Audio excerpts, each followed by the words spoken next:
This is Caitlin Renaud from Pixels and Pills, and we're at the 2010 I for Pharma conference in Boston. And I'm here with Tom Chernaik from Comply. Hi, Tom. So can you tell me a little bit about what you do at Comply and what Comply is? Sure. Comply was formed in response to the FTC guideline change last year. We made a simple solution to make disclosures specifically in social media and in short forms around a short URL-based coded system. So it's cmp.ly/a number. Each number corresponds to a specific disclosure. And now we're expanding out into pharma and financial disclosures and information as well. Okay, great. And can you tell me why this is important? Why do we need to have these codes and shortened URLs?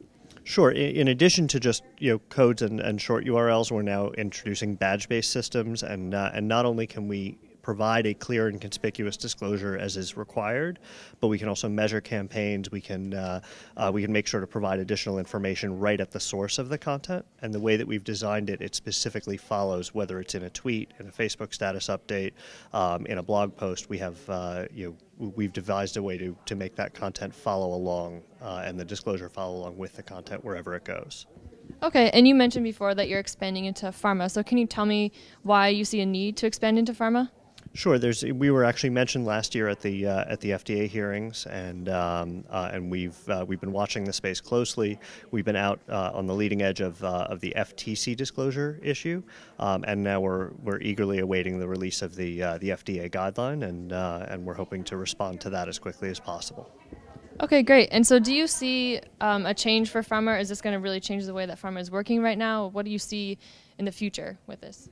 I think that there's been a lot of confusion in the pharma space, a lot of confusion obviously around the one-click rule, a lot of people who've been anxious to get into social media and just have had to hold back not knowing what the space holds.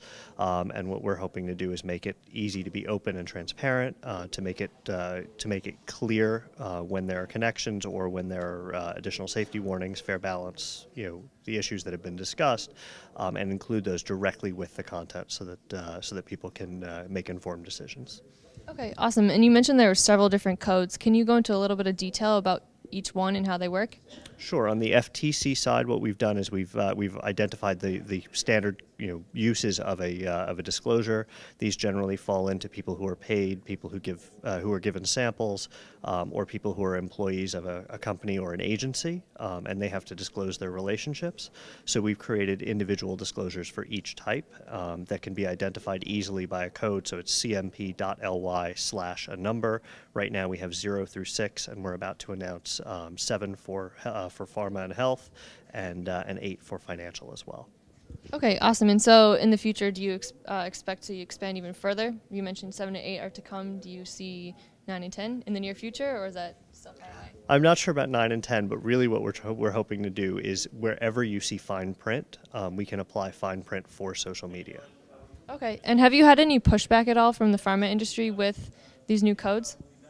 We haven't announced anything yet. We're actually just here at the I for Pharma conference, speaking to a couple of people. We've been talking to a couple of people for the last few months, and we're just developing and defining exactly how our technology will be applied in the pharma space. Okay, great. Well, it's so nice to talk with you, and very interesting stuff. So thank you very much. Thank you. All right, and this is Caitlin Renaud from Pixels and Pills.